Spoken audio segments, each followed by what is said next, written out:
¿Qué tal? Les doy la bienvenida a una emisión más del semanal. Saludo también a mi compañera Ilse García, que ya está de regreso después de unas merecidas vacaciones. En esta ocasión les preparamos el resumen de lo más destacado de la semana que va del 5 al 9 de agosto. Si te parece, Ilse, vamos a una cortinilla y regresamos.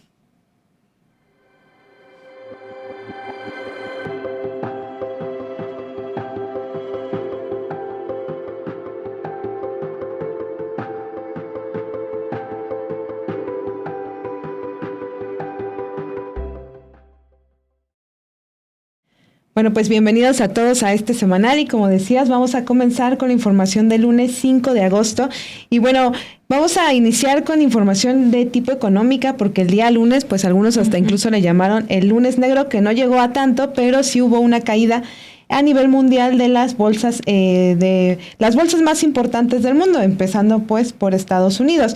Y es que todo se generó debido a un temor de que la economía de Estados Unidos entre en recesión, pues justo hizo, por ejemplo, que al amanecer de lunes, allá en Asia, pues bolsas como la de Tokio cayeran a números muy importantes. Y por ejemplo, aquí en México, la turbulencia llevó al peso mexicano a cotizar en 19.55 en la apertura de ese día. Sin embargo, pues ya al cierre de la jornada cerró en 19.39 unidades por dólar. Pero por ejemplo, ¿qué pasó en Estados Unidos? Pues el promedio industrial Dow Jones tuvo su peor día de pérdidas en casi 2 años debido justo a las preocupaciones por la salud de la economía de Estados Unidos, lo que a su vez generó ventas masivas en los mercados financieros de todo el mundo. El Dow Jones cayó, por ejemplo, 1.033.99 puntos, lo que equivale al 2.6%, mientras que el Nasdaq, otro indicador importante de la bolsa de Estados Unidos, cayó un 3.43%. En México el golpe no fue tan duro, ya que la bolsa cayó un 0.89%, cotizando en los 51.776.46 puntos. Y bueno, justo ese día, ya en la conferencia matutina, ya para la mañana de lunes, pues ya había una turbulencia en los mercados y le preguntaron al presidente al respecto. Y pues él dijo que México todavía tiene un margen de protección frente a esta turbulencia internacional. Vamos a escucharlo. Nosotros tenemos todavía así, tenemos un margen de protección. No nos afecta tanto porque nuestras finanzas están muy fuertes. Desde luego somos vecinos de Estados Unidos, hay integración económica y afecta a todo el mundo, afecta en Japón, afecta en todos lados, pero nosotros podemos resistir un poco más por dos razones. Una, tenemos reservas suficientes, récord del Banco de México. Y bueno, ese día también la virtual presidenta electa Claudia Sheinbaum también destacó la fortaleza de la economía mexicana. Vamos a escucharla. Fue principalmente porque también hubo problemas en distintas bolsas, entre ellas Japón, por ejemplo, pero lo que originó todo esto fue un dato lo dijo hoy el presidente, e incluso lo vimos hace unos días, de desempleo, el dato de empleo en los Estados Unidos. Lo bueno que tiene el país es que si bien pues estamos integrados en mucho sentido a la economía de Estados Unidos, también hay fortalezas enormes de nuestra economía, que nos permiten que si bien haya cambios en la paridad frente al dólar, de todas maneras el mercado interno hoy está mucho más fortalecido por las obras públicas, por la inversión privada, por los programas de bienestar y por los aumentos salariales que se han dado. Entonces, si bien pues hay una integración económica mundial, México hoy tiene finanzas sanas y una economía fuerte.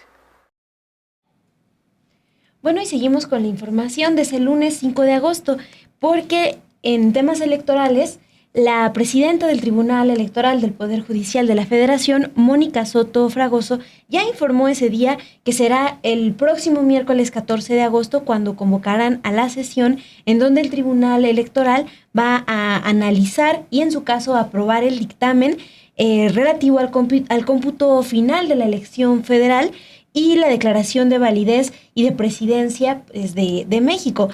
Y un día después, el 15 de agosto, se llevará a cabo la sesión en la que se entregará la constancia de presidenta electa a Claudia Sheinbaum. Vamos a escuchar cómo lo anunció la presidenta del Tribunal Electoral, Mónica Soto Fragoso. Una vez hecho lo anterior, se procederá a analizar y, en su caso, aprobar el dictamen relativo al cómputo final, la declaración de validez y de presidencia electa de los Estados Unidos mexicanos. Esta sesión se tiene contemplada para llevarse a cabo el próximo miércoles 14 de agosto. Posterior a esto, y en su caso aprobado dicho dictamen, convocaré a la sesión solemne para la entrega de la constancia de mayoría que se llevaría a cabo el jueves 15 de agosto. Para cerrar el lunes les vamos a presentar este análisis de Elena Burs, donde pues detalla que la Comisión Nacional del Agua desde sus inicios fue diseñada para no cuidar nuestro patrimonio hídrico y la infraestructura de su gestión, sino para concesionarlo. Ella explica, por ejemplo, que la Ley de Aguas Nacionales de 1992 estableció los sistemas requeridos para concesionar no solo aguas nacionales, sino nuestra infraestructura hidroagrícola, obras hidráulicas federales y para facilitar el concesionamiento de servicios municipales de agua y saneamiento. Vamos a ver a continuación más información al respecto. Desde sus inicios, la Comisión Nacional del Agua fue diseñada para no cuidar nuestro patrimonio hídrico y la infraestructura de su gestión, sino para concesionarlo. La Ley de Aguas Nacionales, promulgada en 1992, estableció los sistemas requeridos para concesionar no solo aguas nacionales, sino nuestra infraestructura hidroagrícola, obras hidráulicas federales y para facilitar el concesionamiento de servicios municipales de agua y saneamiento. Además, otorgó concesiones sin límite durante 10 años antes de contar con estudios de disponibilidad. Y no fue hasta el año 2014 que estableció el Padrón Único de Usuarios y Contribuyentes para mantener un registro de los derechos recaudados, que hasta la fecha no tiene vínculo alguno con el Registro Público de Derechos al Agua. Según sus propios datos, en 2023, la Comisión Nacional del Agua solo recaudó 12.374 millones de pesos, o sea, 22% de los 55.571 millones de pesos en derechos reconocidos en el Registro Público de Derechos al Agua por parte de los usuarios del régimen general.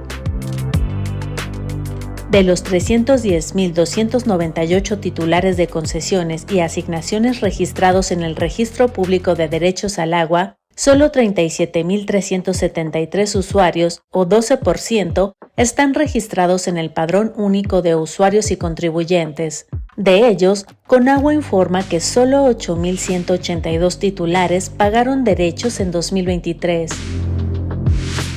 De acuerdo con la Ley de Aguas Nacional, la Conagua podrá caducar y extinguir cualquier volumen concesionado que no es declarado y pagado durante 2 años seguidos, mientras que la Ley Federal de Derechos indica que la Conagua podrá cortar el acceso a aguas nacionales después de 2 trimestres del no pago.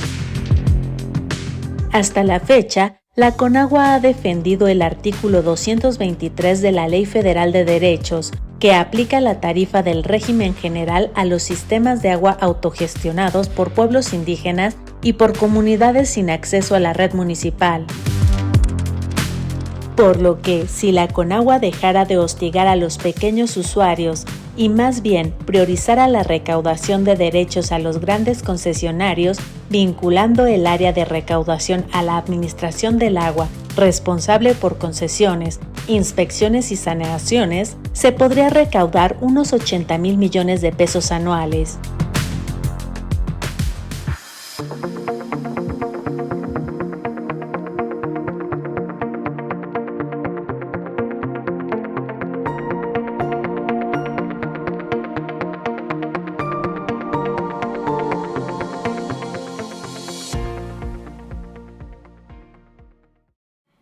La investigación, el análisis completo lo encuentran en Sin embargo MX y bueno, va a la par de la invitación que ha hecho la Asamblea Nacional por el Agua, la Vida y el Territorio, que se van a reunir la próxima semana, el 16 de agosto. Y nada más ahí aprovecho para discutir precisamente cómo se están repartiendo las concesiones a nivel nacional, para que tengan ahí en cuenta, del 17 al 18 de agosto es la reunión de esta Asamblea Nacional.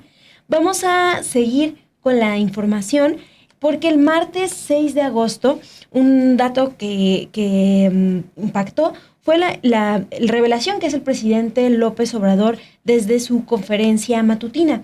Ahí dijo que Televisa intentó extorsionar a Rocío Nale García, gobernadora electa de Veracruz, ya que le habría pedido 200 millones de pesos para no revelar información relacionada presuntamente con actos de corrupción en la refinería Dos Bocas en Tabasco.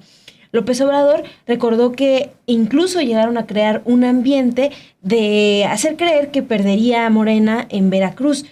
Vamos a escuchar qué fue lo que comentó el presidente López Obrador el martes. No, es como lo que decía yo ayer, que me faltó, y aprovecho de una vez para decirlo, porque le pedían 200 millones a Rocío Nale en Televisa, porque tenían un paquete de información sobre la refinería, que miren, arranca Dos Bocas al 50%. Bueno, pues de esa refinería. Y como no les dio los 200 millones, se le fueron con todo. Y hay constancia de lo que estoy diciendo, antes de la elección. Incluso llegaron a crear un ambiente, desde luego arriba, ¿no?, de que se iba a perder Veracruz, o mejor dicho, que Rocío Nale y el movimiento a favor de la transformación iba a perder Veracruz. Bueno, y estos actos de corrupción que son los que señala, supuestos actos de corrupción que son los que señala el presidente, bueno, tienen que ver con que ustedes tienen que recordar que del 2018 al 2023, Rocío Nale fue secretaria de Energía del gobierno federal. Bueno, ese mismo día, el martes, Rocío Nale, hoy gobernadora electa de Veracruz, dio una entrevista a Sin embargo, aquí en el programa de los periodistas, y ahí reveló que un personero de Bernardo Gómez, copresidente ejecutivo del Grupo Televisa, fue quien durante la campaña electoral para gobernar Veracruz le habría exigido estos 200 millones de pesos para no publicar un reportaje sobre actos de corrupción, actos que ella asegura no han sido demostrados. Vamos a escuchar un fragmento de esta entrevista de Rocío Nale a los periodistas. Sí, fue un funcionario y me contactaron a través de una persona que estaba trabajando en el tema de redes de estrategia con nosotros, y vino un funcionario de México. Así fue. Bien, dale. ¿Cómo se llama? Miren, es un alto funcionario. Alto funcionario. A ver. Bernardo Gómez. Es por ahí. No es él, yo creo que pero es importante, Rocío. Yo creo que es importante, gobernadora.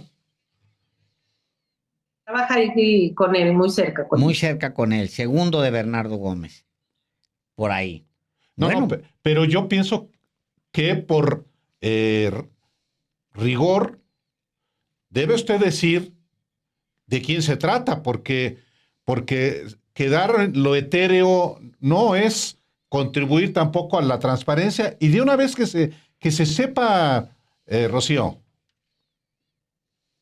Yo creo que ya la declaración, la narrativa que hizo el presidente, la declaración de qué empresa fue, y yo estoy diciendo que es un alto funcionario, yo creo que ya es con eso. Y te voy a decir por qué, porque no lo quiero hacer personal. Qué bueno que se expuso, para que la gente se entere cómo vivimos una campaña. Cuando hay una campaña política, uno pues enfrenta muchísimas cosas. Pero ahora exhíbalos, Rocío. Gobernadora, ya póngalos ahí sobre la mesa. Es que luego pasan las campañas y luego todos esos temas quedan flotando. Pues órale, vámonos, que den la cara. Digo, porque se tienen muchos pantalones para ir a pedir 200 millones, ¿no? Digo, pues ahora que se enfrenten a la gente, al descrédito. Mira, así es, y yo leí hace rato, yo estaba hace rato en Ciudad de México, acabo de llegar a Veracruz, hoy tuvimos una reunión con nuestra presidenta, estaba leyendo que decía, Rocío Nale no presenta pruebas. A ver, cuando te van y te buscan y te hacen eso, tú no los estás grabando. Pero yo tengo una oficina aquí en Veracruz y yo lo recibí en la oficina, a esta persona. Entonces, sí tenemos el... A ver, yo les digo, a ver, gobernadora electa Rocío Nale, no es un asunto personal, es un asunto de salud pública. El tema es de interés general. Si hay un individuo que intentó extorsionarla, pidiéndole 200 millones de pesos para no difundir una supuesta información que la afectaría a usted, no es un asunto personal, salvo que el personaje actúe por su cuenta. ¿Fue por su cuenta o fue a nombre de Televisa? Fue a nombre de la empresa. Fue a nombre de la empresa, por eso digo que ya la declaración que hizo el presidente está marcando a la empresa. Yo le reporté cómo viví toda la campaña. Estoy ratificando, es el primer medio al que estoy yo diciendo, bueno, así fue. Y que efectivamente, mira, lo que tú dices, que esto sirva para la ética, el profesionalismo de medios de comunicación. Vivimos otro tiempo y decimos, el respeto es de ida y vuelta. El respeto es de ida y vuelta. En mi caso, los medios, la mayoría, salvo excepciones, fueron terribles, pero de una manera terrible. Bueno, otro tema también importante de esta semana es lo que reveló el martes por la mañana en la conferencia matutina la secretaria de Seguridad y Protección Ciudadana, Rosa Isela Rodríguez, quien dijo que Joaquín Guzmán López, hijo del narcotraficante Joaquín El Chapo Guzmán, negoció la rendición con su hermano Ovidio Guzmán López, quien se encuentra ya preso en Estados Unidos. Dijo que son parte de los detalles que les ha dado el gobierno de Estados Unidos sobre lo que todavía no se tiene tan claro, si fue detención o entrega del hijo del Chapo y también del Mayo Zambada allá en Estados Unidos. Sin embargo, esta parte dice, sí hay información con respecto a que los hermanos Guzmán habrían negociado pues la entrega de él. Vamos a escuchar la entrega de uno de ellos, la entrega de Joaquín Guzmán López. Vamos a escuchar lo que dijo el martes Rosa Isela Rodríguez. La parte de lo que corresponde, de lo que aquí ya se ha informado, es que en Estados Unidos hubo un acuerdo entre las personas que están, digamos, en reclusión con las personas que están libres y hubo un acuerdo entre ellos para la entrega respectiva, para que fueran a entregarse a Estados Unidos. Y pues básicamente en eso consiste y todo lo demás que se ha dado, que es público, que así han sido, digamos, las condiciones y que fueron capturados en Estados Unidos sin la intervención de México. A nosotros nos importa mucho recalcar esa parte, decir en qué sí participamos y en qué no. y seguimos con Estados Unidos, como aquí se ha presentado, cada 15 días la serie de extradiciones que se han hecho en cumplimiento con nuestros acuerdos, pero sobre todo con el trabajo que hay diariamente de las Fuerzas Armadas, de la Secretaría de la Defensa, de la Secretaría de la Marina, de la Guardia Nacional, de todo el Gabinete de Seguridad, incluyendo a Relaciones Exteriores y a Gobernación, por supuesto, y que entre todos hacen toda la colaboración en relación con las materias de seguridad, de migración y otras con el gobierno de Estados Unidos. Entonces, cuando haya más información, aparte de la que han dado, que sí han estado proporcionando información, pero aún creemos que es, pues que no es el total de información que nosotros quisiéramos, como aquí lo ha dicho el presidente. Entonces, esperamos que pronto, que a final de la semana tendremos ya un reporte completo de las autoridades de Estados Unidos, pues porque hemos estado trabajando bien en colaboración con ellos y pues no queremos tampoco tanta información, sino lo relativo a la llegada del vuelo, a la llegada de esta entrega o captura, pero de manera oficial. Eso es lo que queremos. Abusando nada más, ¿el acuerdo se refiere a los hermanos Ovidio y Joaquín? Así es. Bueno, y también es importante actualizarles porque el día viernes, hoy, cuando grabamos el semanal, pues hay también un pronunciamiento desde el gobierno federal sobre este tema de qué pasa con la colaboración o falta de colaboración del gobierno de Estados Unidos, porque nada más para cerrar este tema, el presidente López Obrador mencionó el viernes 9 de agosto que no existe cooperación del gobierno de Estados Unidos para tener más información sobre estas detenciones. Comentó, no nos han dado información suficiente, por ejemplo, qué pasó con el piloto, qué hicieron con el piloto, quién era y desde luego qué saben de dónde salió el avión. Y queremos saber más sobre la negociación, si fue un acuerdo o cómo llegó a declarar el abogado del señor Zambada que lo habían detenido. Eso es lo que comentó el presidente y también dijo que están seguros de que van a informarles al gobierno mexicano todo cómo se dieron esas detenciones, Ilse. Nada más quería decir eso para cerrar, pero me sigo con otra información destacada de esta semana. Y es que el 6 de agosto del 2014, es decir, esta semana se cumplieron ya 10 años del derrame de aguas residuales de la minera Buenavista del Cobre, propiedad de Grupo México, del empresario Germán Larrea. Este derrame afectó los ríos Sonora y Bacanuchi y también a las localidades que dependen de estas dos fuentes de agua. Pero hasta la fecha, a 10 años de este derrame, que es considerado uno de los peores desastres ambientales en la historia de México, bueno, la empresa de Germán Larrea, para empezar, no se ha hecho responsable de los daños que causó, no nada más al medio ambiente, sino a la salud de los pobladores. Esto es algo que ellos mismos denuncian, las y los pobladores, pero también, pues Germán Larrea, el dueño de Grupo México, año con año ha visto crecer su fortuna. Vamos a ver este video con información de nuestra compañera Nancy Gaspar.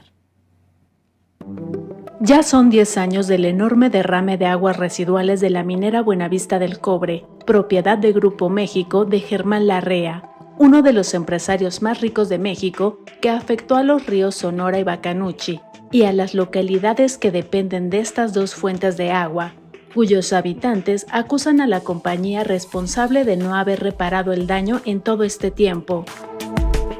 El 6 de agosto de 2014, después de unas fuertes lluvias, 40 millones de litros de aguas residuales con sulfato de cobre acidificado se desbordaron desde un depósito de relaves en la mina Buenavista del Cobre, que se localiza en el municipio de Cananea, hasta los ríos Sonora y Bacanuchi, a poco menos de 100 kilómetros de la ciudad de Nogales, Sonora. En todo este tiempo no se han resarcido los daños ni ha habido justicia para los damnificados. Y en contraste ha crecido la fortuna de Larrea. De acuerdo con la última lista de millonarios de Bloomberg, el empresario fue uno de los hombres que más logró multiplicar su ya de por sí gigantesca fortuna durante el sexenio del presidente Andrés Manuel López Obrador, ya que desde finales de 2018 y hasta julio de 2024, el dueño de Grupo México pasó de acumular 4.1 mil millones de dólares a sumar 37.800 millones de dólares, hasta la última semana de julio. Pero ni este incremento en su fortuna ha hecho que Larrea se responsabilice y atienda el que ha sido denominado el peor desastre ambiental en la historia de México, por el que la vida de más de 22,000 personas se vio gravemente afectada, situación que persiste hasta el día de hoy, ya que las comunidades de la cuenca siguen enfrentando graves consecuencias de salud por la presencia de metales pesados en sus cuerpos, aire, agua y suelo. Un informe realizado por la Secretaría del Medio Ambiente y Recursos Naturales en 2023 señala que el derrame no se debió solamente a las fuertes lluvias como se informó inicialmente, sino al diseño deficiente de una presa en la mina Buenavista del Cobre, propiedad del mayor productor de ese metal en el país, el Grupo México, lo que las autoridades confirmaron mediante imágenes satelitales. Habitantes y activistas ambientales han señalado en diversas ocasiones que el informe ofrece el panorama más claro a la fecha sobre la escala catastrófica del accidente y con él una nueva esperanza de que Grupo México finalmente sea obligado a asumir sus responsabilidades financieras después de una década de enfrentamientos judiciales y promesas incumplidas.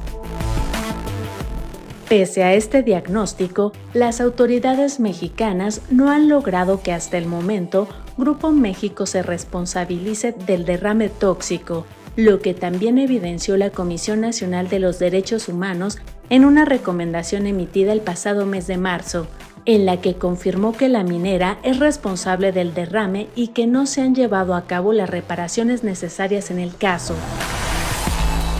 Este martes, los comités de Cuenca del Río Sonora conmemoraron el 10º aniversario de lucha por la justicia, tras el derrame tóxico que ocasionó la negligencia de la mina Buenavista del Cobre, propiedad de Grupo México, en 2014, y recordaron que se han incumplido las promesas por parte del gobierno mexicano y de la empresa responsable para la reparación del daño, ya que hasta hoy las personas afectadas siguen sin recibir atención de salud especializada en toxicología y tampoco se les ha asegurado a todas las comunidades agua libre de contaminación.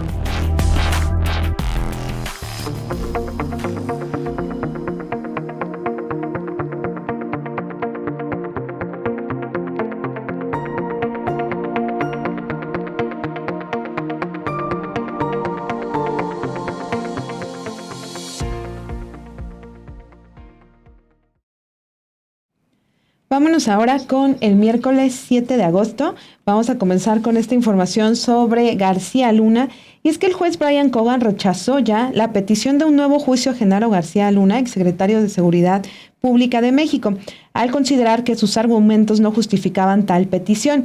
En un documento de 16 páginas, al que tuvieron acceso, por ejemplo, el periodista Jesús García de La Opinión, pues el juez resume en este documento los argumentos del abogado defensor César de Castro, quien envió papeles sobre un supuesto complot entre reclusos para mentir en contra de García Luna. En estos documentos, los fiscales federales rechazaron ese argumento con nueva evidencia valorada por el juez, quien en su decisión incluso citó el intento de García Luna de pagar entre $500,000 y $2 millones a un testigo para ser parte de un complot en su beneficio. El juez indicó lo siguiente: se trataba de un plan claro del acusado para obstruir la justicia mediante sobornos. El acusado comenzó con una oferta de soborno de $500,000, pero para convencer a John Doe número 2, como es identificado en este documento este testigo, la oferta finalmente aumentó a $2 millones. En su explicación, el juez también señaló que García Luna pretendía incluir a otro recluso para que confirmara la historia de Edgar Mejía, además de destacarse que ese reo no tenía nada que ver con el proceso del exfuncionario mexicano. De este modo, pues ya con esta decisión del juez, la sentencia de García Luna se mantiene para el 9 de octubre sin dar la posibilidad de que la defensa del exfuncionario mexicano, liderada por César de Castro, pueda presentar argumentos adicionales en una audiencia. Sin embargo, aún pueden apelar.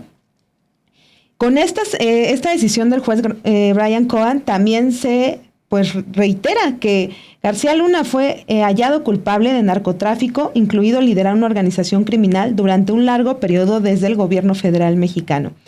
Bueno, el día miércoles los periodistas conversaron con Jesús García, periodista de La Opinión que ha dado seguimiento a este caso, y vamos a escuchar parte de lo que él explica de lo que determinó este juez en este documento. El documento es de 16 páginas y no tiene desperdicio en la forma en que el juez resume el intento de apelación, porque yo lo llamo una moción apelación, es una moción tipo apelación que hace la defensa en la misma corte. No es una apelación formal porque esa se realiza en otro tribunal, pero hace un resumen extraordinario del intento de la defensa, en este caso César de Castro, quien por supuesto está molesto por la decisión y busca apelar, por supuesto tiene el derecho de hacerlo ante un tribunal posteriormente, pero hace un resumen de ese intento infructuoso porque no había ningún motivo realmente desde su perspectiva, y lo señala, son argumentos insuficientes para echar atrás este proceso que a todas luces pues es en contra de García Luna, y lo pinta obviamente, como tú bien señalas, Álvaro, la forma de operar, pues que no es muy diferente a cómo operaba pues cuando estaba al frente del gobierno, cuando era parte, perdóname, del gobierno federal mexicano como secretario de Seguridad Pública, y además pues traicionando también la confianza de autoridades estadounidenses que le compartían información a su dependencia en contra del crimen organizado y que la utilizaba justamente para beneficiarse él y beneficiar a organizaciones criminales, en detrimento, por supuesto, de la seguridad en México. Bueno, esta entrevista la puede ver completa en el canal Hermano de Estudio B, que sin embargo al aire. Vamos a seguir con la información porque ya esta semana se confirma la movilización a la que llamaron diversas organizaciones que integran la llamada Marea Rosa, organizaciones como el Frente Cívico Nacional, que está encabezada por un experredista, y también otras organizaciones, ¿no? Estamos hablando, por ejemplo, de Unidos, que está asociada al empresario Claudio X González. Bueno, esta movilización a la que están convocando el domingo 11 de agosto, pues generó críticas de parte del gobierno federal. El miércoles, el presidente López Obrador criticó esta convocatoria porque lo que expuso es que la marcha se va a llevar a cabo cuando en otros años, desde la oposición, pues han exigido que se cumpla la ley. Lo que comentó el presidente López Obrador es, con un descaro y un cinismo, están convocando a marchar por esto. Desde las organizaciones lo que están planteando es que Morena tendrá la mayoría en la Cámara de Diputados y en el Senado, y lo que consideran es que se está haciendo una asignación amañada, así es como lo comentan, de los curules plurinominales, aunque bueno, lo que se ha argumentado es que son una cuestión que está ya establecida en la ley. Vamos a escuchar qué es lo que comentó el presidente López Obrador el miércoles sobre este tema. Se burlaban cuando se hablaba del Plan C.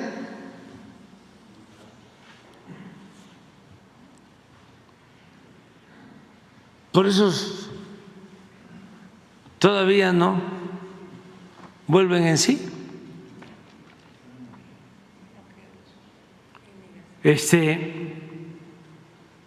Entonces, lo que decía de manera muy franca, sincera, Said, se pensaba que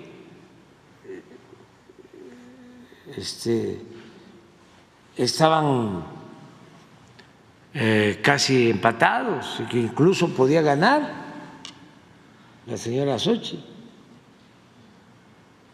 Pero resulta que hay un resultado único, histórico. Obtiene Claudia 36 millones de votos.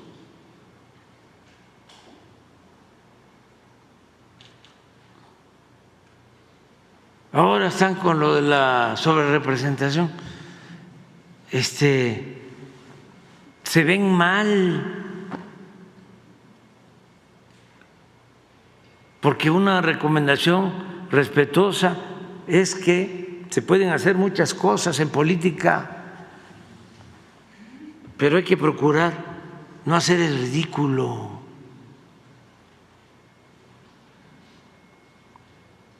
¿Cómo es posible que hace 15, 20 años se define en la Constitución, en la ley de la materia, cómo llevar a cabo el reparto de los plurinominales? Y durante todo ese tiempo el reparto se hace de acuerdo a lo que establece la Constitución y la ley. La elección pasada del 21, la elección del 18, y ahora dicen, está mal.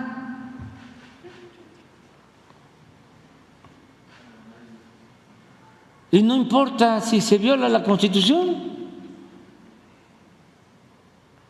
y no importa si se viola la ley. Nos vamos ahora con la información del jueves 8 de agosto y vamos a comenzar con esta información del Tribunal Electoral del Poder Judicial de la Federación, quien el día de ayer ya dio un paso hacia ya finalmente poder confirmar la validez, y más bien para poder llegar a declarar presidenta electa a Claudia Sheinbaum. Y es que el día de ayer la Sala Superior del Tribunal Electoral aprobó la votación de la elección, el resultado de la votación de la elección presidencial del 2 de junio, en la que resultó ganadora Claudia Sheinbaum sin anular ninguno de los 35.924.519 votos que recibió en las urnas. Esto luego de que la mayoría de los magistrados decidió desechar un total de 240 juicios de inconformidad presentados por la oposición con el objetivo de anular un total de 66 casillas. En la sesión del tribunal, que fue la primera en la que participó la magistrada Claudia Valle Águilas Ocho, quien recientemente fue nombrada en ese cargo, pues tanto los magistrados Mónica Soto, Felipe de la Mata, Felipe Fuentes y la misma Claudia Valle fueron quienes plantearon desestimar los juicios promovidos por el PAN, el PRI, por el PRD y Movimiento Ciudadano, con los que buscaban anular estas casillas, sobre todo los del PRD. En contraste, fueron los magistrados Janino Talara Malasis y Reyes Rodríguez Mondragón quienes se pronunciaron por anular estas 66 casillas de las 170,000 que fueron instaladas. Por ejemplo, los partidos argumentaban que esas casillas fueron integradas por personas no autorizadas. Sin embargo, durante la gestión, los magistrados discutieron en específico sobre las impugnaciones interpuestas por el PRD, quien solicitaba la nulidad de estas casillas, argumentando que se permitió que ciudadanos ajenos a la sección electoral fungieran como funcionarios de casillas. Sin embargo, los magistrados Mónica Soto, Felipe de la Mata, Felipe Fuentes y Claudia Valle coincidieron en que el partido no proporcionó los nombres de las personas que asumieron funciones en las casillas impugnadas y que por ello, esta impugnación se volvía inoperante. Sin embargo, tanto Janino Talara como Reyes Rodríguez Mondragón consideraron que el partido entregó datos como el cargo del funcionario y la casilla donde participó y que eso era suficiente para identificar a la persona en cuestión. Sin embargo, los votos no les dieron para anular estas casillas. El total de los magistrados sí coincidió en desechar el resto de los argumentos que utilizaron los partidos para pedir la nulidad de la elección, como la instalación de casillas sin causa justificada en un lugar distinto al aprobado por el INE, haber recibido la votación en fecha distinta, recibir la votación por personas u órganos distintos a los facultados o permitir a ciudadanos votar sin contar con credencial de elector. Estas impugnaciones también fueron desechadas y es así que se confirma el día de ayer el resultado de la elección y ya viene lo que nos comentabas hace un momento, Monse, que la sesión que van a tener el día 14, pues se va finalmente a declarar la validez de la elección, como se prevé que se realice, y el día jueves pues se tiene previsto que Claudia Sheinbaum reciba su constancia de presidenta electa de la República. Sí, Ilse, esa es la información más actualizada hasta el momento sobre este análisis de la elección federal de junio.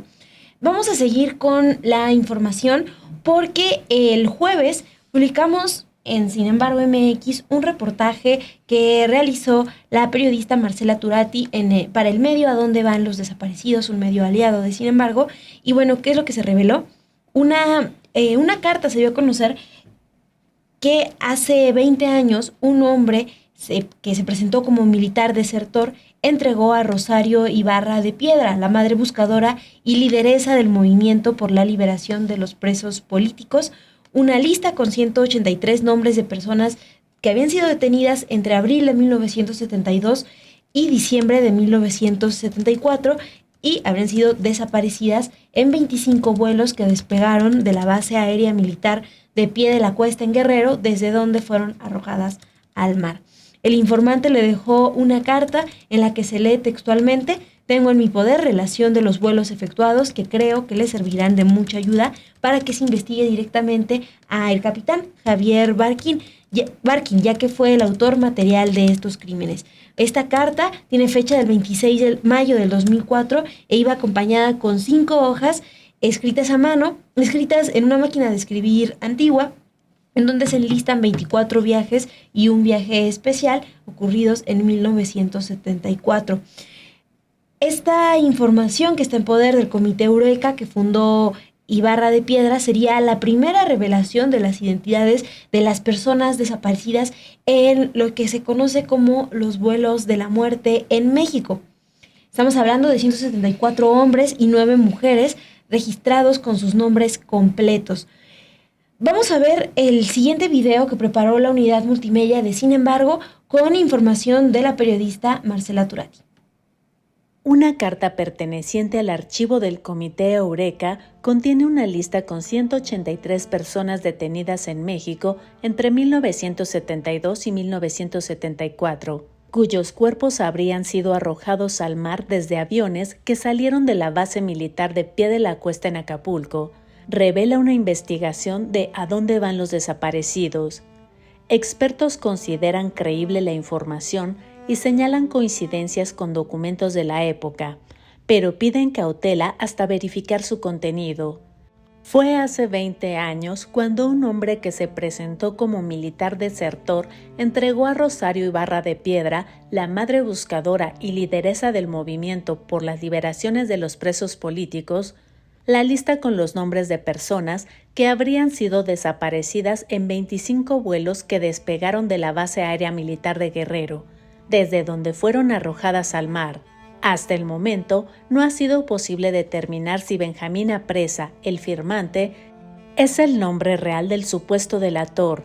Su nombre no aparece en los organigramas de quienes participaron en la contrainsurgencia en ese periodo.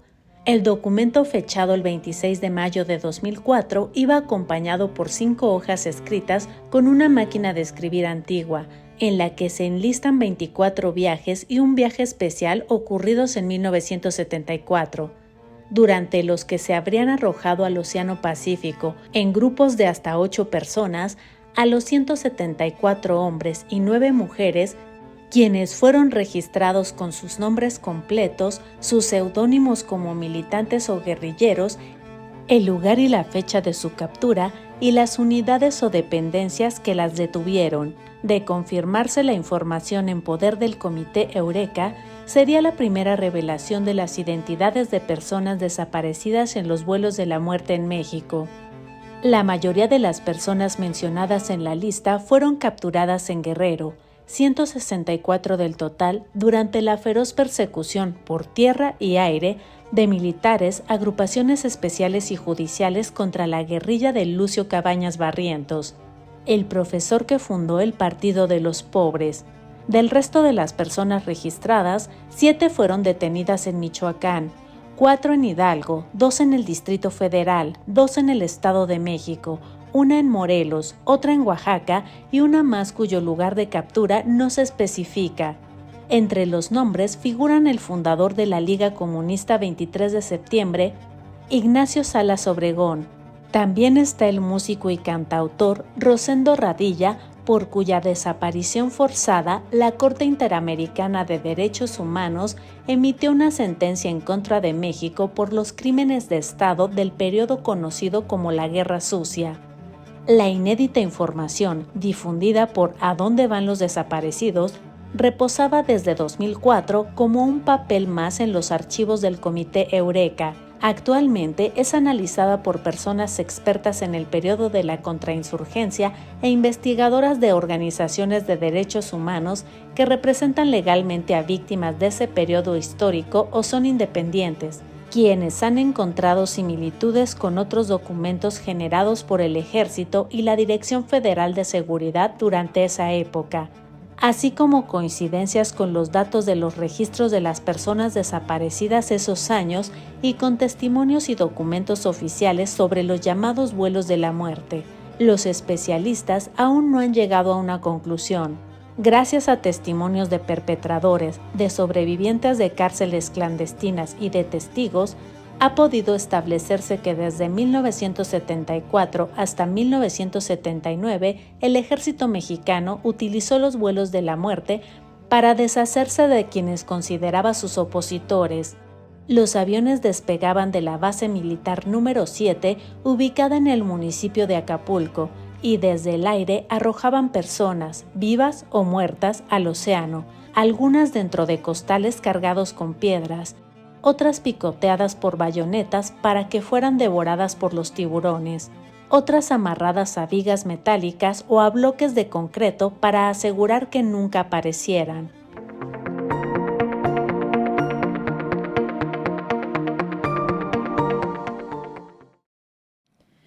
Y bueno, para cerrar el día jueves, vamos a presentarles este otro video que nos habla de dónde viene el conflicto que ha llevado a que esta semana pobladores de el municipio de Santa Rita Tlahuapan en Puebla, pues hayan llevado a cerrar la autopista México-Puebla, que ya lleva varios días cerradas, que dejó a muchos automovilistas y camioneros ahí varados por días, y pues que se ha vuelto un problema bastante importante, ya que estos comuneros pues han permitido el paso por intermitentes, en momentos intermitentes, pero pues mucha gente se quedó ahí varada. Vamos a ver de dónde viene este conflicto en el siguiente video.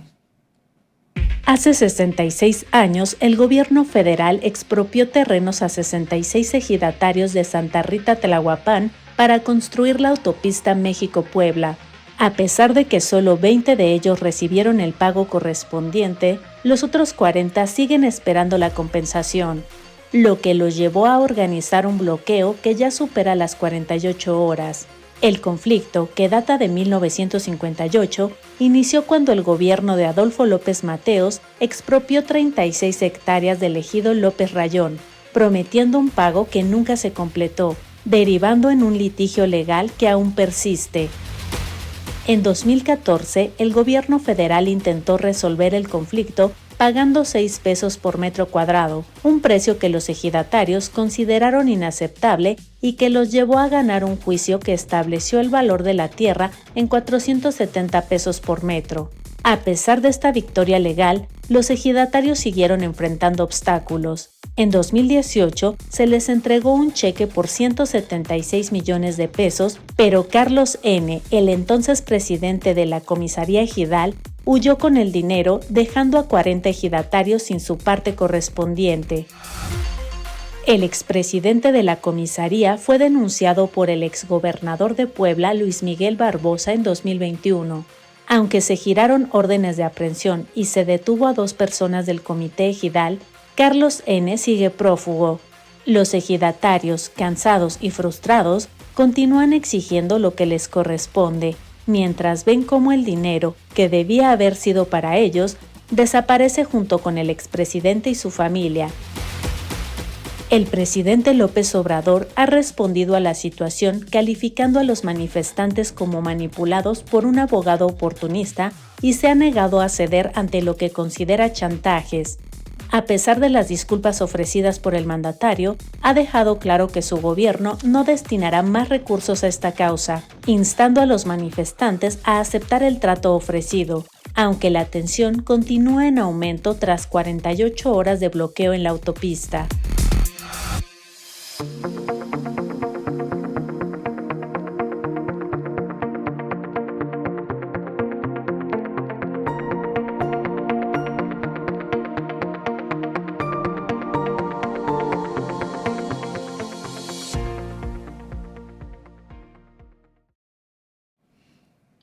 Bueno, y vamos con la información del viernes 9 de agosto. Mientras estamos aquí grabando el semanal, pues nos llega información pues de último momento, algo que confirma el embajador de Estados Unidos en México, Ken Salazar. Está informando que Ismael Zambada, conocido como El Mayo, fue llevado contra su voluntad a Estados Unidos, mientras que Joaquín Guzmán López, el hijo del Chapo Guzmán, se habría entregado a las autoridades estadounidenses. Esto es lo que responde el embajador estadounidense después de lo que les comentamos casi al inicio del semanal, este llamado que hace el presidente López Obrador a tener más información de parte de las autoridades estadounidenses. Es información en desarrollo hasta el momento cuando estamos grabando el semanal, este viernes 9 de agosto, pero ya nos deja ver un poco más de lo que pasó hace 15 días, cuando se anunció la detención de estos dos hombres. Ya estamos llegando al final y nada más los vamos a dejar con un video que preparó la unidad de multimedia de Sin Embargo, una investigación que se publicó en Sin Embargo este 9 de agosto sobre cuáles son las prioridades del partido Morena, este partido que está arropando a la primera presidenta de México, Claudia Sheinbaum Pardo, pero que en contraste, pues ha invertido mucho más millones de pesos para promocionarse en espectaculares, bardas, a través de volantes, en la impresión de playeras.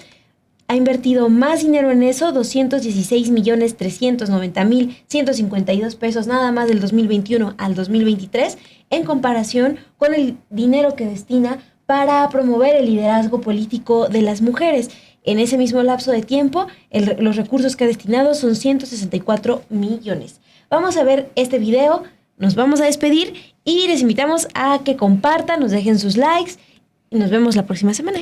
Muchas gracias a todos y tengan buen fin de semana.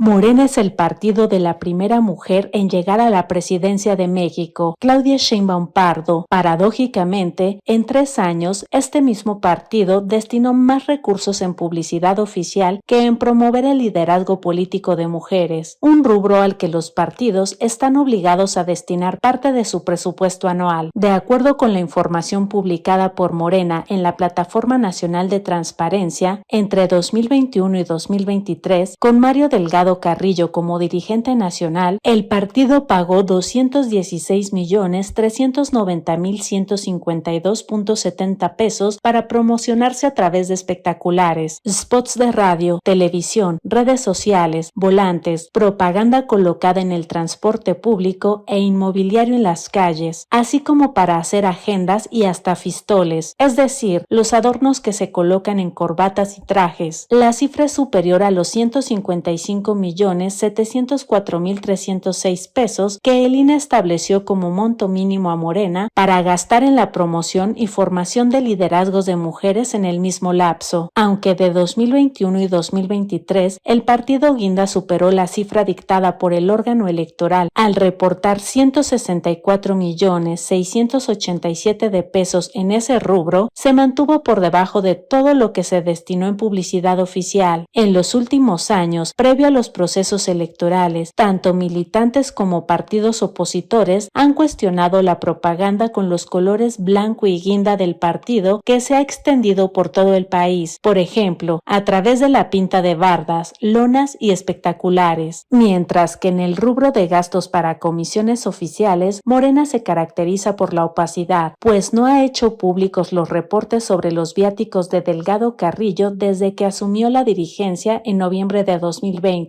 ni de otras y otros militantes ese año ni en 2021. Solo hay información disponible del 2022 y 2023, donde el partido reportó 7,744,212.91 pesos en viáticos para reuniones realizados en distintos estados. La información disponible muestra que más del 80% de ese dinero fue usado para viáticos del dirigente, la Secretaría General que encabeza Citlali Hernández y representantes del Comité Ejecutivo Nacional.